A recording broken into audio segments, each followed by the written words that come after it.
어느 날 밤 침대에 누워 천장을 바라보다가 갑자기 그 사람의 얼굴이 떠오릅니다. 몇 년이 지났는데도, 몇 달이 흘렀는데도, 어쩌면 몇십 년이 지났는데도 말이죠. 왜 하필 지금일까요?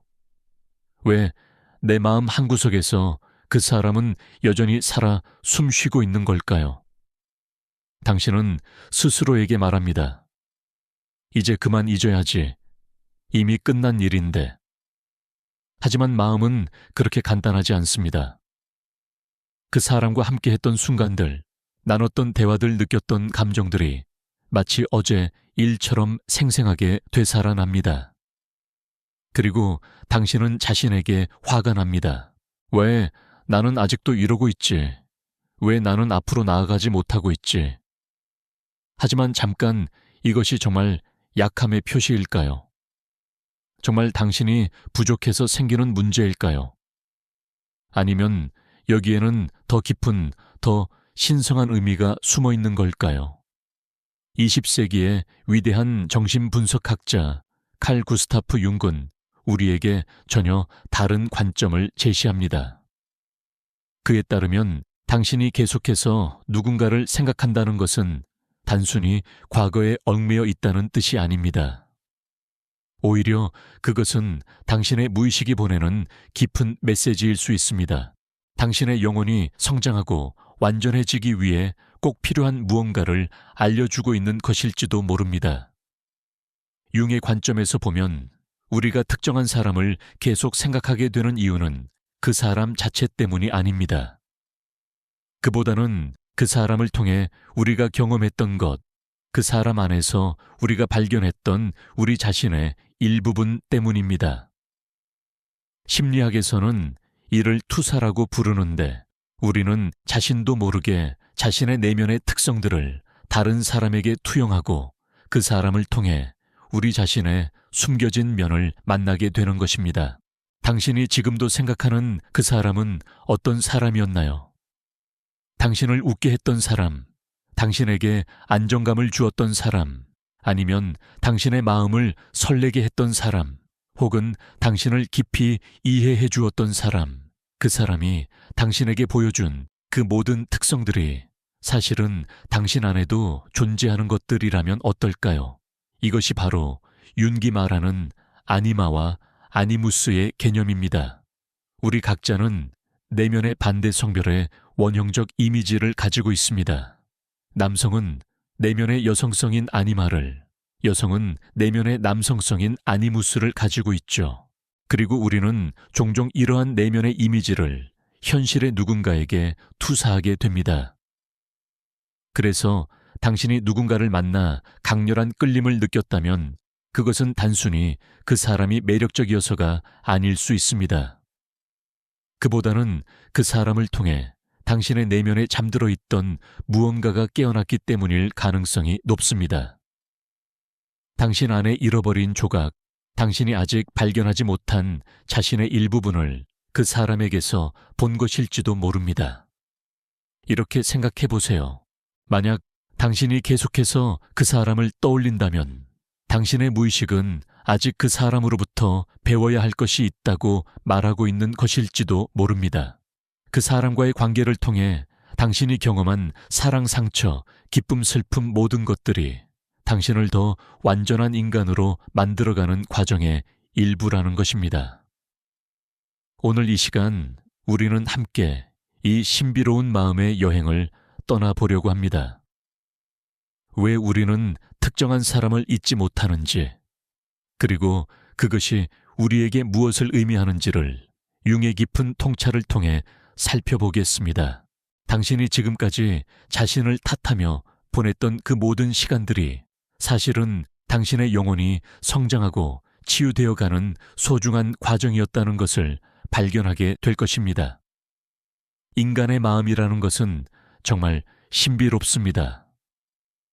우리는 논리적으로 생각하려 하고 합리적으로 행동하려 하지만 마음 깊은 곳에서는 전혀 다른 법칙들이 작용하고 있습니다. 융은 이러한 마음의 깊은 층위를 탐구하는 데 평생을 바쳤고 그를 통해 우리에게 인간 정신의 놀라운 비밀들을 알려주었습니다.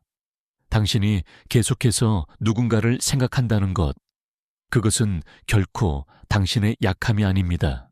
오히려 그것은 당신의 영혼이 더 온전해지고자 하는 깊은 열망의 표현일 수 있습니다. 오늘 우리가 함께 걸어갈 이 길을 통해 당신은 자신의 마음을 이해하고 그 안에 숨겨진 지혜를 발견하게 될 것입니다. 자, 이제 시작해 보겠습니다. 당신의 마음속 깊은 곳으로 향하는 여행을 융과 함께 떠나보겠습니다. 융의 관점에서 인간의 정신을 이해하려면 먼저 우리가 의식적으로 알고 있는 자아와 무의식 사이의 관계를 파악해야 합니다. 우리가 일상적으로 경험하는 의식은 사실 정신 전체의 아주 작은 부분에 불과합니다. 마치 바다에 떠 있는 빙산의 일각과 같죠. 빙산의 대부분은 물 아래에 숨겨져 있듯이 우리 정신의 대부분도 의식 아래에 있는 무의식 영역에 존재합니다. 그런데 이 무의식은 단순히 잊혀진 기억들의 저장고가 아닙니다. 융에 따르면 무의식은 살아있는 정신적 에너지의 원천이며 우리의 성장과 발전을 위한 깊은 지혜를 담고 있는 영역입니다. 그리고 때로는 이 무의식이 우리에게 메시지를 보내는데 그중 하나가 바로 특정한 사람에 대한 지속적인 생각입니다. 당신이 누군가를 계속 생각하게 될 때 그것은 보통 그 사람과의 관계에서 무언가 미완성된 부분이 있기 때문입니다. 하지만 여기서 말하는 미완성이란 반드시 그 사람과 다시 만나야 한다거나 관계를 회복해야 한다는 의미는 아닙니다. 오히려 그 관계를 통해 당신이 배워야 할 교훈이나 깨달아야 할 자신에 대한 진실이 아직 완전히 통합되지 않았다는 뜻일 수 있습니다. 융은 이러한 과정을 개성화라고 불렀습니다. 개성화란 우리가 진정한 자기 자신이 되어가는 과정을 의미합니다. 이는 단순히 자아를 강화하는 것이 아니라 자아와 무의식이 조화롭게 통합되어 더 큰 전체성을 이루어가는 것을 말합니다. 그리고 이 과정에서 우리는 다른 사람들과의 관계를 통해 자신에 대해 배우게 됩니다. 특히 사랑이나 깊은 유대감을 느꼈던 관계에서는 이러한 학습이 더욱 강렬하게 일어납니다. 당신이 누군가에게 강하게 끌렸다면 그것은 그 사람 안에서 당신의 내면에 있는 어떤 특성을 본 것일 가능성이 높습니다. 하지만 이는 의식적으로 인식되지 않기 때문에 당신은 그것을 그 사람의 특성으로만 여기게 됩니다. 예를 들어 당신이 매우 따뜻하고 포용력 있는 사람에게 끌린다면 그것은 당신 안에도 그러한 따뜻함과 포용력이 있지만 아직 충분히 발달되지 않았거나 인정받지 못했기 때문일 수 있습니다. 또는 당신이 매우 창조적이고 자유로운 영혼의 소유자에게 매력을 느낀다면 그것은 당신 안에도 그러한 창조성과 자유로운 정신이 있지만 일상의 틀에 가려져 있기 때문일지도 모릅니다. 이렇게 보면 당신이 계속해서 누군가를 생각한다는 것은 그 사람을 통해 발견한 당신 자신의 일부분을 아직 충분히 통합하지 못했다는 신호일 수 있습니다. 당신의 무의식은 이것이 당신에게 필요한 것입니다. 이것을 받아들이고 발전시키세요 라고 말하고 있는 것일지도 모릅니다. 이는 특히 한국 문화에서 더욱 의미 깊게 다가올 수 있습니다. 우리는 어릴 때부터 조화와 균형을 중시하는 문화 속에서 자랐지만 동시에 개인의 감정이나 욕구보다는 집단의 기대나 사회적 역할을 우선시하도록 교육받았습니다. 이 과정에서 우리 자신의 진정한 모습 중 일부는 억압되거나 무시되어 왔을 수 있습니다. 그래서 우리가 누군가에게 강하게 끌릴 때 그것은 단순한 감정적 끌림을 넘어서 우리 안에 있는 억압된 부분들이 깨어나는 경험일 수 있습니다. 그 사람을 통해 우리는 자신이 감히 꿈꿔보지 못했던 삶의 가능성을 봅니다. 자신이 표현하지 못했던 감정을, 자신이 살지 못했던 삶을 봅니다. 융에 따르면 이러한 투사는 자연스러운 정신적 현상입니다. 우리는 자신도 모르게 자신의 내면에 있는 것들을 타인에게 투영하고 그를 통해 자신에 대해 배워갑니다. 문제는 이러한 투사를 인식하지 못할 때 생깁니다. 우리가 투사하고 있다는 것을 모르면 우리는 그 특성들이 오직 상대방에게만 있다고 믿게 되고 그 결과 그 사람에게 과도하게 의존하거나 집착하게 될 수 있습니다. 하지만 만약 우리가 이러한 메커니즘을 이해한다면 우리는 그 관계를 통해 자신에 대해 배우고 성장할 수 있습니다. 우리가 상대방에게서 본 그 아름다운 특성들이 사실은 우리 안에도 있다는 것을 깨달을 수 있습니다. 그리고 그것을 발달시켜 나갈 수 있습니다. 이는 마치 거울을 보는 것과 같습니다. 거울에 비친 모습이 우리 자신이듯이 우리가 다른 사람에게서 강하게 느끼는 매력이나 감동도 사실은 우리 자신의 반영일 수 있습니다. 다만 그것이 아직 의식화되지 않았거나 충분히 발달되지 않아서 우리가 인식하지 못할 뿐입니다. 융은 이러한 과정을 통해 우리가 점차 더 완전한 인간이 되어간다고 보았습니다. 다른 사람들과의 관계를 통해 우리는 자신의 다양한 면들을 발견하고 그것들을 통합해 나갑니다. 이는 결코 쉬운 과정이 아닙니다. 때로는 고통스럽고 혼란스러울 수도 있습니다. 하지만 이러한 과정을 통해서만 우리는 진정으로 성숙하고 온전한 인간이 될 수 있습니다.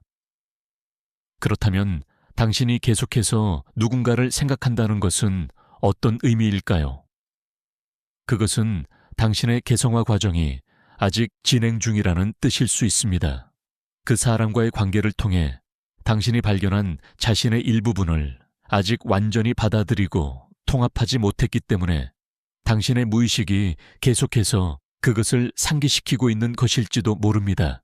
이렇게 보면 당신이 누군가를 잊지 못한다는 것은 결코 부끄럽거나 잘못된 것이 아닙니다.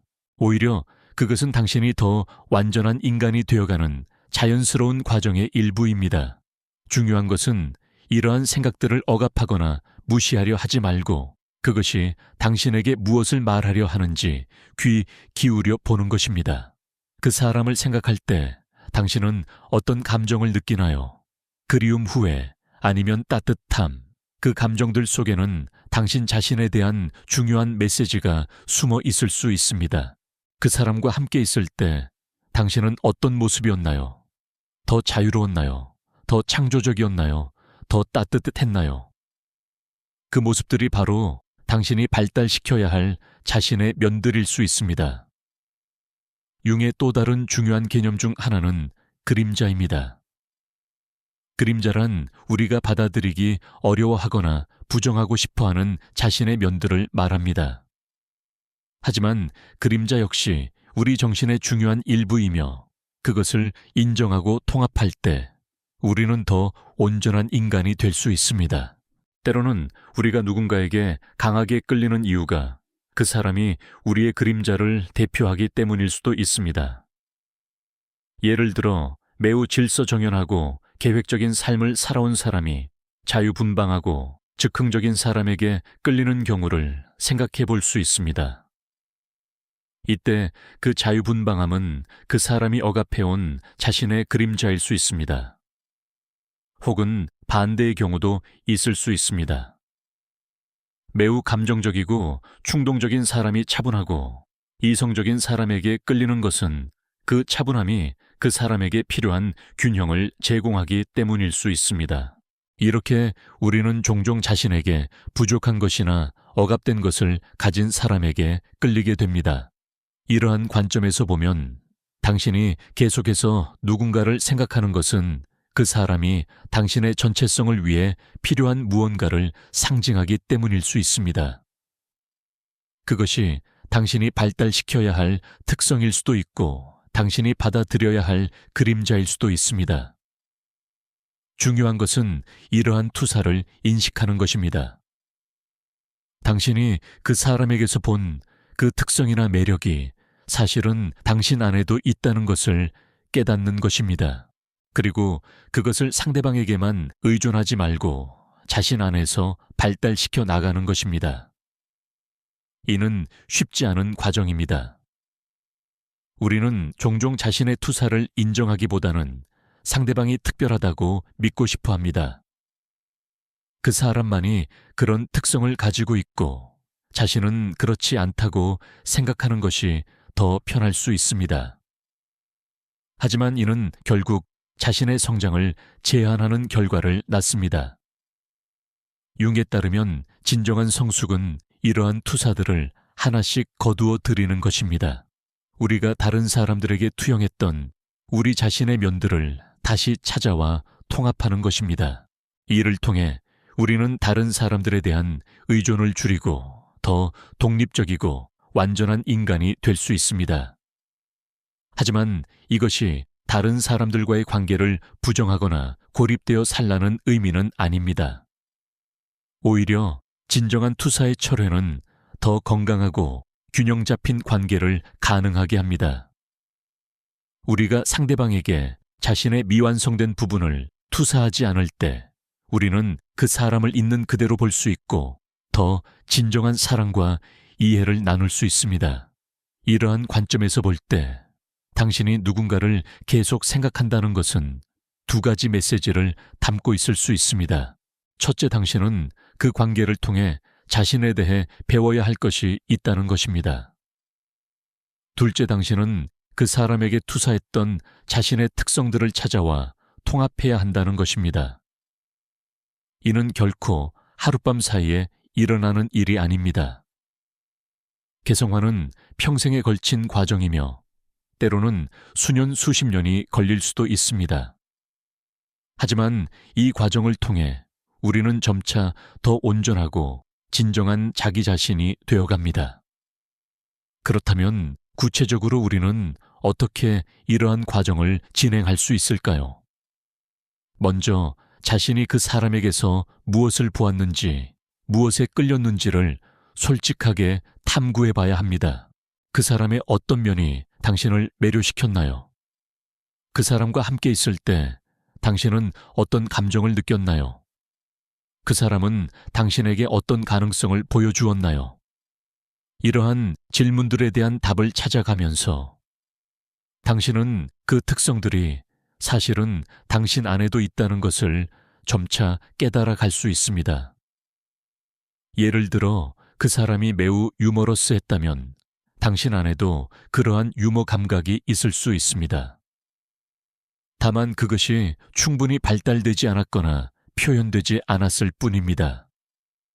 혹은 그 사람이 매우 모험적이고 도전적이었다면 당신 안에도 그러한 모험 정신이 있을 수 있습니다. 하지만 안전을 추구하는 마음이나 사회적 기대 때문에 그것이 억압되어 있었을지도 모릅니다. 이렇게 자신의 투사를 인식하게 되면 다음 단계는 그러한 특성들을 자신의 삶에서 발달시켜 나가는 것입니다. 이는 그 사람을 모방하라는 의미가 아닙니다. 오히려 당신만의 독특한 방식으로 그러한 특성들을 표현하고 발전시키는 것입니다.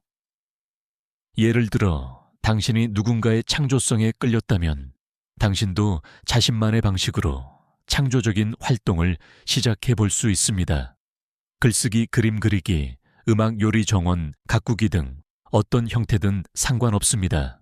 중요한 것은 당신 안에 있는 창조적 에너지를 표현하기 시작하는 것입니다. 혹은 당신이 누군가의 따뜻함과 공감 능력에 끌렸다면 당신도 다른 사람들에게 더 따뜻하고 공감적으로 다가가려 노력해 볼 수 있습니다. 이는 자연스러운 과정이어야 하며 억지로 하려 해서는 안 됩니다. 당신 안에 있는 그러한 특성을 점차 인식하고 발달시켜 나가는 것입니다. 이 과정에서 중요한 것은 인내입니다. 우리가 오랫동안 억압하거나 무시해온 자신의 면들을 발달시키는 데는 시간이 걸립니다. 때로는 실패하거나 좌절할 수도 있습니다. 하지만 이는 모두 성장의 과정의 일부입니다. 또한 이 과정에서 죄책감을 느낄 필요는 없습니다. 당신이 누군가를 계속 생각한다고 해서 그것이 잘못된 것은 아닙니다. 오히려 그것은 당신의 정신이 성장하고 발달하려 하는 자연스러운 과정입니다. 중요한 것은 그러한 생각들을 건설적으로 활용하는 것입니다. 융은 또한 꿈과 상징의 중요성을 강조했습니다. 우리가 잠들어 있을 때 꾸는 꿈들은 무의식으로부터의 메시지일 수 있습니다. 만약 당신이 그 사람과 관련된 꿈을 자주 꾼다면 그 꿈들이 당신에게 무엇을 말하려 하는지 주의 깊게 살펴볼 필요가 있습니다. 꿈속에서 그 사람은 어떤 모습으로 나타나나요? 어떤 상황에서 만나나요? 꿈속에서 당신은 어떤 감정을 느끼나요? 이러한 꿈의 내용들은 당신의 무의식이 그 사람을 통해 무엇을 표현하려 하는지에 대한 단서를 제공할 수 있습니다.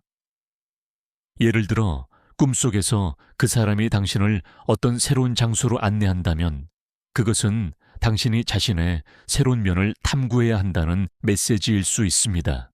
혹은 꿈속에서 그 사람과 함께 무언가를 만들거나 창조한다면 그것은 당신 안에 창조적 에너지가 깨어나고 있다는 신호일 수 있습니다.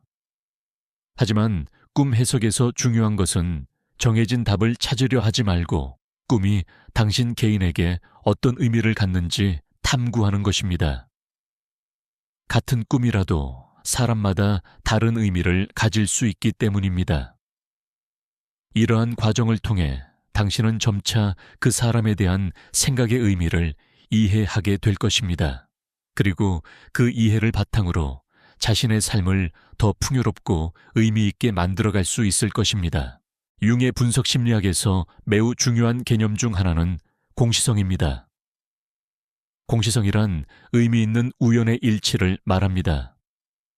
예를 들어 당신이 누군가를 강하게 생각하고 있을 때 그 사람으로부터 갑자기 연락이 온다거나 그 사람과 관련된 무언가를 우연히 발견하게 되는 경우 등을 말합니다. 많은 사람들이 이러한 경험을 했을 것입니다. 오랫동안 만나지 못했던 사람을 생각하고 있는데 갑자기 그 사람을 길에서 마주치거나 그 사람이 좋아했던 노래가 라디오에서 흘러나오거나 그 사람과 함께 갔던 장소를 우연히 지나게 되는 경우 말입니다. 일반적으로 우리는 이러한 일들을 단순한 우연으로 치부하거나 아니면 운명적인 신호로 해석하는 경향이 있습니다. 하지만 융의 관점에서 보면 이러한 공시성은 우리의 정신 상태와 외부 현실 사이에 의미 있는 연결을 나타낼 수 있습니다. 당신이 누군가를 강하게 생각하고 있을 때 그와 관련된 우연한 사건들이 일어난다면 그것은 당신의 무의식이 그 사람을 통해 무언가를 처리하려 하고 있다는 신호일 수 있습니다. 그것은 단순히 그 사람과 다시 연결되어야 한다는 뜻이 아니라 그 사람이 상징하는 무언가에 당신이 주의를 기울여야 한다는 의미일 수 있습니다. 예를 들어 당신이 매우 자유롭고 모험적이었던 옛 친구를 생각하고 있는데 갑자기 여행과 관련된 광고나 정보들을 자주 보게 된다면 그것은 당신이 자신의 삶에서 더 많은 자유와 모험을 추구해야 한다는 메시지일 수 있습니다. 혹은 당신이 매우 창조적이었던 사람을 그리워하고 있는데 우연히 미술 전시회나 음악회 포스터를 자주 보게 된다면 그것은 당신이 자신의 창조적 에너지를 표현해야 한다는 신호일 수 있습니다.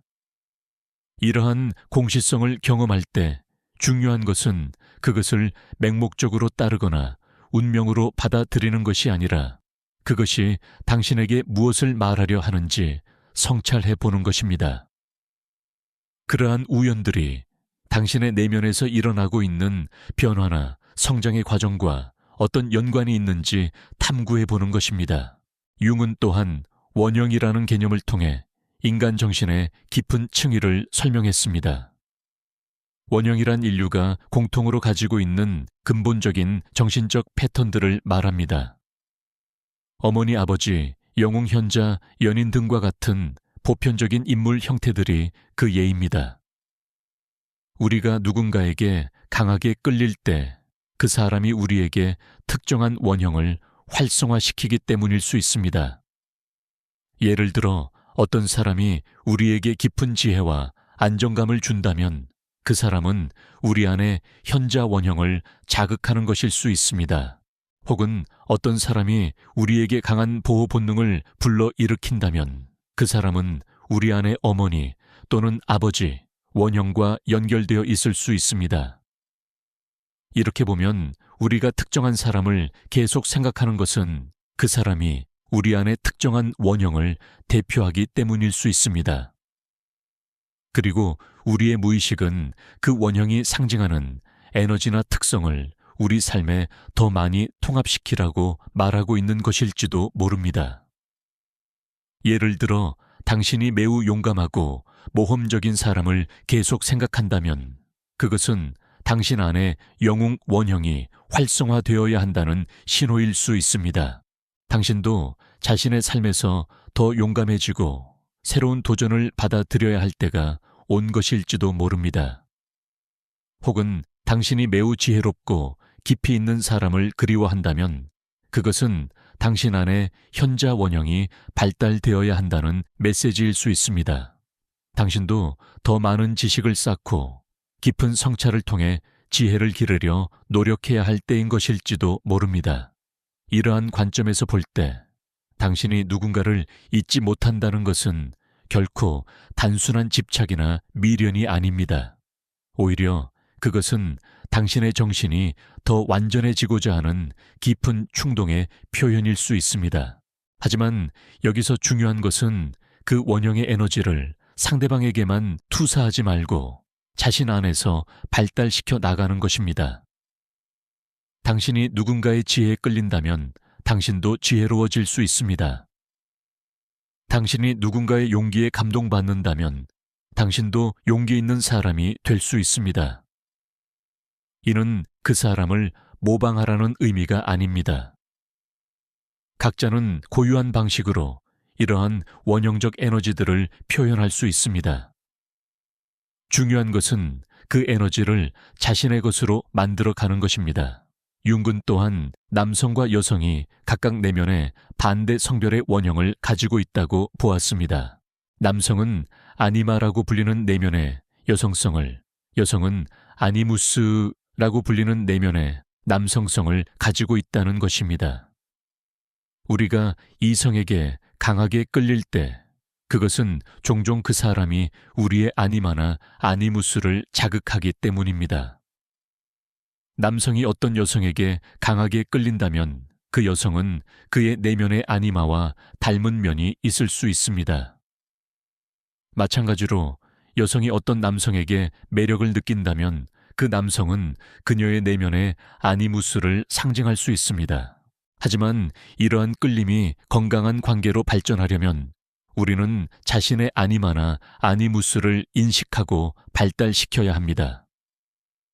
그렇지 않으면 우리는 계속해서 상대방에게 자신의 미완성된 부분을 투사하게 되고 이는 의존적이고 불균형한 관계를 만들 수 있습니다.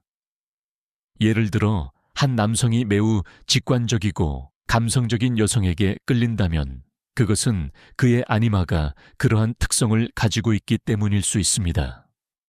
하지만 만약 그가 자신의 직관력과 감성을 발달시키지 않는다면 그는 계속해서 그러한 특성을 여성에게서만 찾으려 할 것입니다.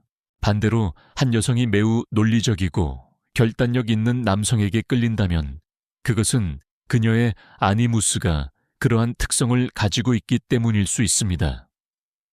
하지만 그녀가 자신의 논리적 사고력과 결단력을 기르지 않는다면 그녀는 그러한 특성을 남성에게서만 추구하게 될 것입니다. 이렇게 보면 당신이 특정한 사람을 계속 생각하는 것은 그 사람이 당신의 아니마나 아니무스를 상징하기 때문일 수 있습니다. 그리고 당신의 무의식은 그러한 특성들을 자신 안에서 발달시키라고 말하고 있는 것일지도 모릅니다.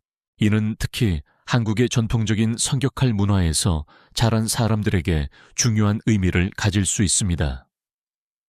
우리는 종종 남성은 강하고 논리적이어야 하고 여성은 부드럽고 감성적이어야 한다는 고정관념 속에서 자랐습니다.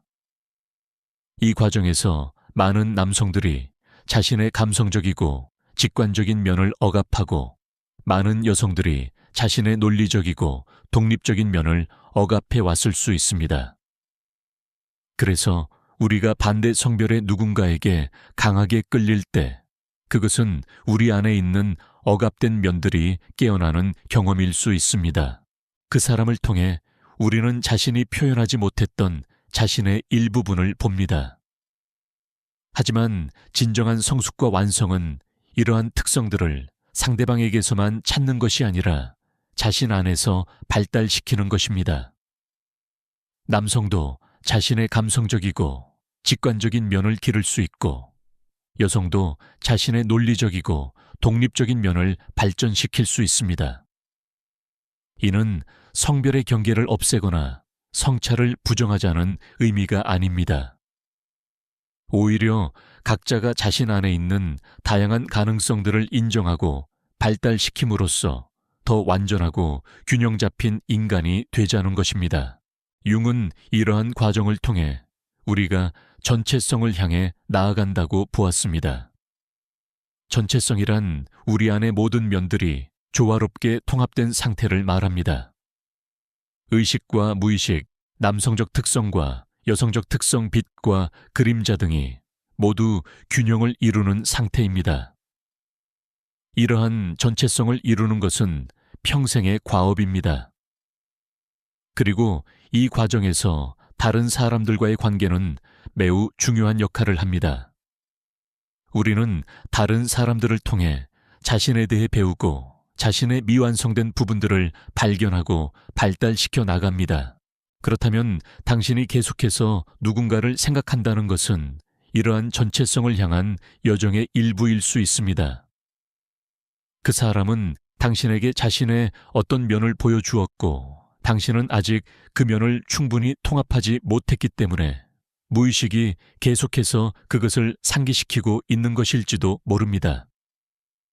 이제 좀 더 구체적으로 이러한 이해를 바탕으로 우리가 어떻게 행동할 수 있는지 살펴보겠습니다. 당신이 누군가를 계속 생각한다면 다음과 같은 질문들을 스스로에게 해볼 수 있습니다. 첫째, 그 사람의 어떤 면이 나를 가장 매혹시켰는가? 그 사람이 가진 특별한 재능이나 성격적 특성은 무엇이었는가? 그 사람과 함께 있을 때 나는 어떤 감정을 느꼈는가? 이러한 질문들을 통해 당신은 그 사람이 당신에게 어떤 원형이나 특성을 상징했는지 파악할 수 있습니다. 둘째, 그러한 특성들이 내 안에도 있는가? 나는 그런 재능이나 성격을 발달시킬 가능성이 있는가? 혹시 내가 그런 면을 가지고 있지만 표현하지 못하고 있는 것은 아닌가? 이러한 성찰을 통해 당신은 자신의 잠재력을 발견할 수 있습니다. 셋째, 내가 그 사람에게서 본 특성을 내 삶에서 어떻게 표현할 수 있을까? 그 사람과 똑같이 될 필요는 없다. 나만의 독특한 방식으로 그러한 에너지를 표현할 수 있는 방법은 무엇일까? 이러한 탐구를 통해 당신은 구체적인 행동 계획을 세울 수 있습니다. 예를 들어 당신이 매우 창조적이고 예술적인 감각이 뛰어났던 사람을 그리워한다면 다음과 같이 생각해 볼 수 있습니다. 그 사람의 창조성이 나를 그렇게 매혹시켰다는 것은 내 안에도 창조적 에너지가 있다는 뜻일 것입니다. 나는 어떤 방식으로 창조성을 표현할 수 있을까? 그림, 음악, 글쓰기, 요리, 정원, 가꾸기, 인테리어 등 다양한 방법이 있을 것입니다. 혹은 당신이 매우 모험적이고 자유로웠던 사람을 계속 생각한다면 그것은 당신 안에도 그러한 모험 정신과 자유로운 영혼이 있다는 뜻일 것입니다. 당신은 어떤 방식으로 더 모험적이고 자유로운 삶을 살 수 있을까요? 새로운 취미를 시작하거나 여행을 계획하거나 새로운 도전을 받아들이는 것 등이 방법이 될 수 있습니다. 이러한 과정에서 중요한 것은 급하게 서두르지 않는 것입니다. 자신의 새로운 면을 발달시키는 것은 시간이 걸리는 과정입니다. 처음에는 어색하고 어려울 수도 있습니다. 하지만 점차 연습하고 경험을 쌓아가면서 그것이 자연스러운 당신의 일부가 될 수 있습니다. 또한 이 과정에서 완벽함을 추구할 필요는 없습니다. 당신이 그 사람과 똑같이 될 필요는 없습니다. 중요한 것은 그 사람을 통해 발견한 자신의 가능성을 자신만의 방식으로 표현해 보는 것입니다. 융군 또한 그림자 통합의 중요성을 강조했습니다. 그림자란 우리가 받아들이기 어려워하는 자신의 면들, 즉 부정적이거나 불편하다고 여기는 특성들을 말합니다. 하지만 그림자 역시 우리 정신의 중요한 일부이며 그것을 인정하고 통합할 때 우리는 더 온전한 인간이 될 수 있습니다. 때로는 우리가 누군가에게 강하게 끌리는 이유가 그 사람이 우리의 그림자를 대표하기 때문일 수도 있습니다. 예를 들어 항상 착하고 순종적으로 살아온 사람이 반항적이고 자유분방한 사람에게 끌리는 경우를 생각해 볼 수 있습니다. 이때 그 반항성은 그 사람의 그림자일 수 있습니다. 혹은 반대로 매우 감정적이고 충동적인 사람이 차분하고 이성적인 사람에게 끌리는 것은 그 이성적인 면이 그 사람에게 필요한 균형을 제공하기 때문일 수 있습니다. 어떤 경우든 중요한 것은 그러한 특성들을 단순히 상대방의 것으로만 여기지 말고 자신 안에서도 그것들과 대화하고 통합해 나가는 것입니다. 이는 쉽지 않은 과정입니다. 우리의 그림자를 인정한다는 것은 우리가 완전하지 않다는 것을 받아들이는 것이기 때문입니다. 하지만 이러한 그림자 통합을 통해 우리는 더 진정한 자기 자신이 될 수 있습니다. 우리는 더 이상 완벽한 이미지를 유지하려 애쓸 필요가 없어지고 있는 그대로의 자신을 받아들일 수 있게 됩니다. 이는 궁극적으로 더 진정한 자유와 평화를 가져다 줍니다. 융의 분석 심리학에서 또 하나 중요한 개념은 적극적 상상입니다. 적극적 상상이란 의식적으로 무의식과 대화하는 방법 중 하나입니다. 우리는 상상을 통해 무의식의 내용들을 의식으로 끌어올리고 그것들과 소통할 수 있습니다. 만약 당신이 누군가를 계속 생각한다면 적극적 상상을 통해 그 사람과 내적 대화를 나눠볼 수 있습니다. 물론 이것은 실제 그 사람과의 대화가 아니라 당신의 무의식이 그 사람을 통해 표현하려는 것들과의 대화입니다. 조용한 곳에서 편안하게 앉거나 누워서 마음의 눈으로 그 사람을 떠올려 보세요. 그리고 그 사람에게 질문해 보세요. 당신이 내게 말하려는 것은 무엇인가요? 당신을 통해 내가 배워야 할 것은 무엇인가요? 내가 발달시켜야 할 나 자신의 면은 무엇인가요? 그리고 그 사람이 어떻게 대답하는지 상상해 보세요. 처음에는 아무 대답이 떠오르지 않을 수도 있습니다. 하지만 인내심을 가지고 계속해보면 점차 무언가가 떠오르기 시작할 것입니다. 그것이 바로 당신의 무의식으로부터의 메시지일 수 있습니다. 이러한 대화를 통해 당신은 그 사람에 대한 생각이 실제로 무엇을 의미하는지 더 명확하게 이해할 수 있습니다. 그리고 그 이해를 바탕으로 자신의 삶을 더 의미 있게 만들어갈 수 있습니다. 하지만 이 과정에서 중요한 것은 현실과 상상을 구분하는 것입니다. 적극적 상상은 자신의 내면을 탐구하는 도구이지 실제 그 사람에 대한 정보를 얻는 방법은 아닙니다. 당신이 상상 속에서 그 사람과 나누는 대화는 그 사람의 실제 생각이나 감정을 반영하는 것이 아니라 당신의 무의식이 그 사람의 이미지를 통해 표현하려는 것들입니다. 또한 적극적 상상을 통해 얻은 통찰들을 실제 삶에 적용할 때는 신중해야 합니다. 상상 속에서 떠오른 아이디어들이 모두 현실적이거나 건설적인 것은 아닐 수 있기 때문입니다. 중요한 것은 그러한 통찰들을 비판적으로 검토하고 현실에 적용할 때는 단계적으로 조심스럽게 접근하는 것입니다. 윤군 또한 전이라는 현상에 대해서도 깊이 탐구했습니다. 전이란 우리가 과거의 중요한 인물들에 대한 감정이나 기대를 현재의 다른 사람에게 투사하는 현상을 말합니다. 예를 들어 우리는 때로 연인이나 친구에게 부모에 대한 감정을 투사하기도 합니다. 당신이 누군가를 계속 생각한다면 그것이 전이 현상과 관련이 있을 수도 있습니다. 그 사람이 당신의 과거의 중요한 누군가, 예를 들어 부모나 형제자매, 혹은 어린 시절의 중요한 인물을 연상시키기 때문일 수 있습니다. 이는 반드시 부정적인 것은 아닙니다. 전이는 자연스러운 정신적 현상이며 그것을 통해 우리는 과거의 미해결된 감정들을 처리하고 성장할 수 있습니다. 중요한 것은 전이가 일어나고 있다는 것을 인식하고 그것을 건설적으로 활용하는 것입니다. 만약 당신이 누군가를 생각할 때 어린 시절의 기억이나 감정이 함께 떠오른다면 그것은 전이가 일어나고 있다는 신호일 수 있습니다.